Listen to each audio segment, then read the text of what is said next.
Nous sommes en compagnie de Boris Pressec, botaniste au Muséum d'Histoire Naturelle de Toulouse. Boris, bonjour. Bonjour. Alors merci beaucoup de nous accueillir sur vos terres et surtout pour cette première édition de Botanica qui, je le rappelle, est organisée par la Cité des Sciences et de l'Industrie. Donc vous n'avez pas pu monter à la Cité, c'est la Cité qui descend à vous. Alors Boris, je crois que vous allez nous éveiller à une notion qui est obscure pour la plupart d'entre nous, celle de carpothèque. Qu'est-ce que c'est qu'une carpothèque ? Alors une carpothèque, c'est une collection de fruits. Collection de fruits, ça vient de karpos, grec, qui veut dire fruit, tout simplement. Et donc c'est une collection de fruits, donc une collection de fruits de plantes à fleurs. Ça fait partie des collections du muséum. Le Muséum d'Histoire Naturelle possède des collections naturalistes. Alors on est plus souvent habitué à avoir des animaux naturalisés, par exemple, ou de l'ostéo, des squelettes. Et dans les muséums, on a aussi souvent des collections botaniques. Dans ces collections botaniques, il y a principalement des collections d'herbiers, donc des plantes couchées sur des planches, enfermées dans des liasses, qui représentent la flore d'une région. Et la petite spécificité du Muséum de Toulouse, c'est d'avoir aussi une carpothèque qui est assez riche, une collection de fruits et de graines du monde entier. Elle compte combien justement de graines, cette carpothèque ? Il y a à peu près 2800 spécimens, donc 2800 espèces botaniques. Ça veut dire, alors c'est peu, parce que si on considère par exemple que la quantité de plantes à fleurs, c'est plus de 270 000 espèces de plantes, ces 2800 espèces, ça représente peu, mais elles représentent un échantillon de tout ce que, toutes les formes, les moyens de dispersion des plantes à fleurs, enfin des fruits, qu'on va trouver un peu partout dans le monde.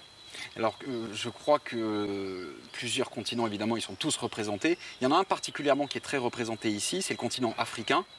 Et il me semble que vous avez disposé devant nous une sorte de carte miniature de l'Afrique. Oui, alors effectivement, dans cette collection africaine, alors on a une...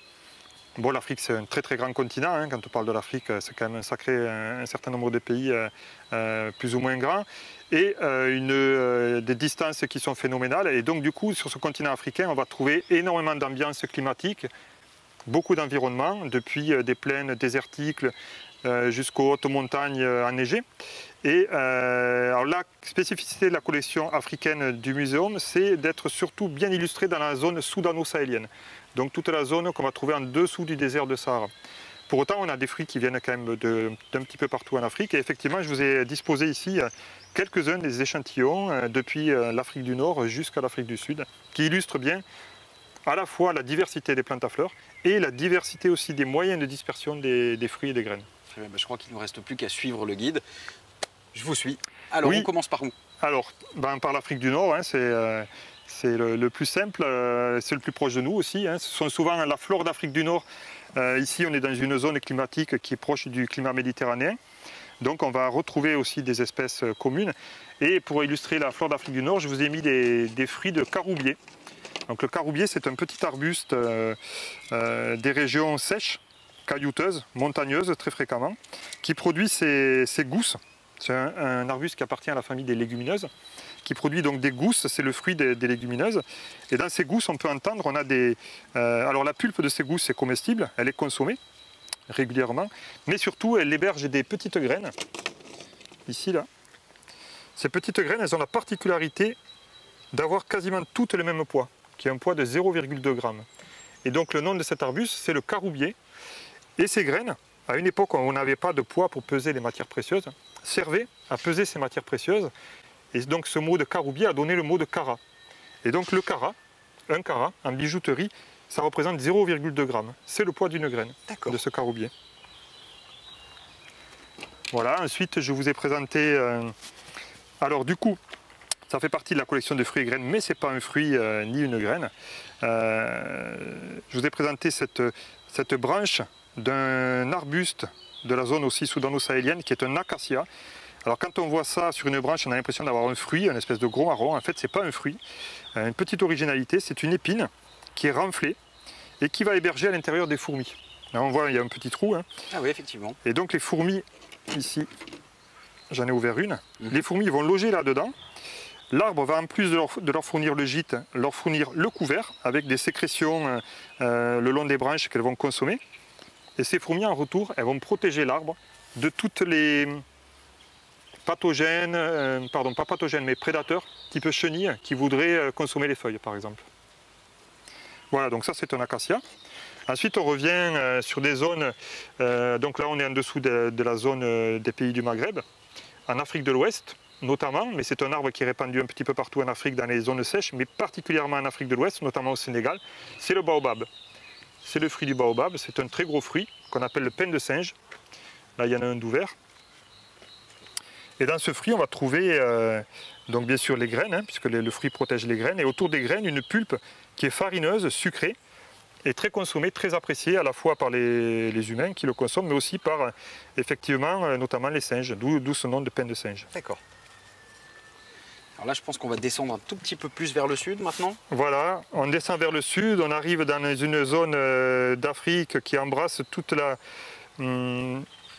un ensemble de pays plus ou moins recouverts de forêts tropicales humides, avec 3 exemples de dispersion originale. Et puis, alors bon, je commence par présenter celui-ci, qui est le fruit d'une liane. Très spectaculaire. Une sorte de haricot géant, c'est un entada.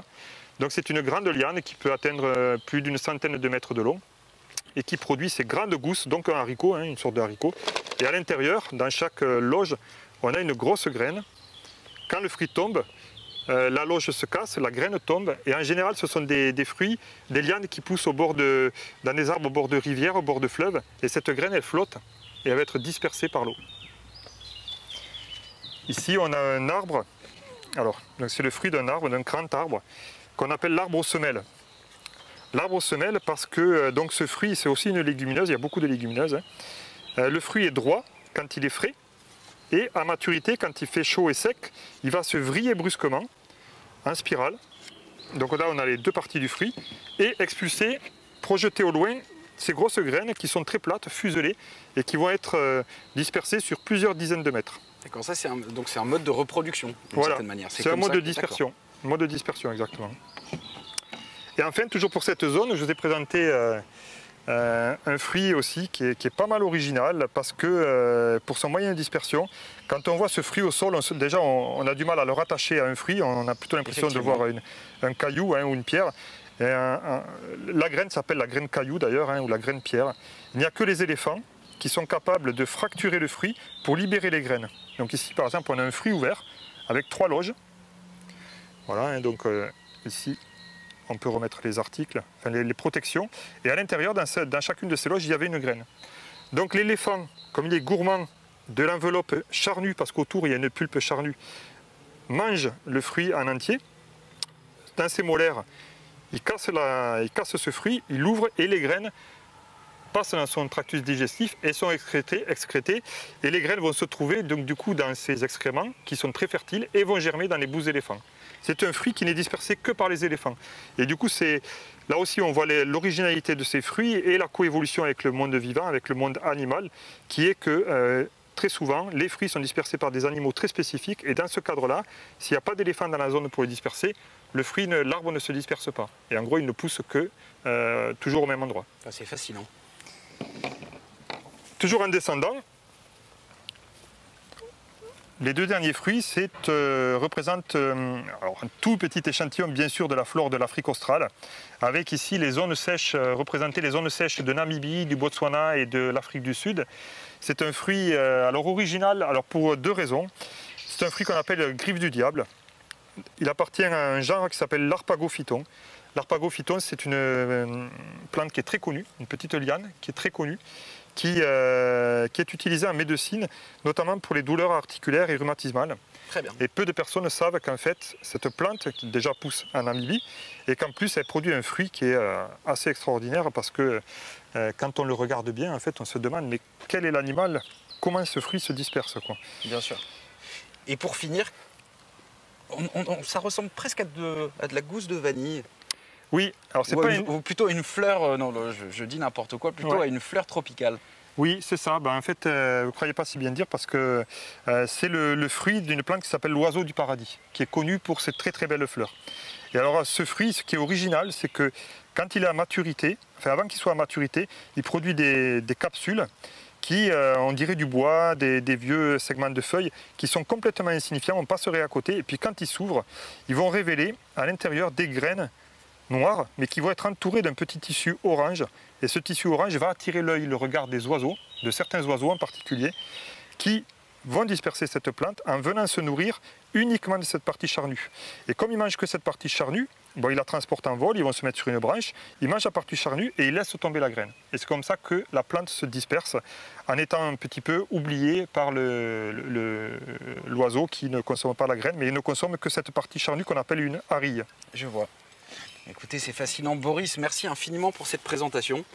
Parce que je pense que moi, mais aussi tous les spectateurs qui nous regardent ont appris énormément de choses sur la flore africaine et ses grandes qualités. J'espère que votre collection va pouvoir s'enrichir très prochainement de nouveaux spécimens. Et merci encore, puisque je sais qu'on a eu un privilège aujourd'hui. Cette collection, normalement, ne sort pas des tiroirs de la collection. Donc merci infiniment, Boris. Oui, avec plaisir, merci, merci à vous. Bonne fin de journée. Bonne fin de journée.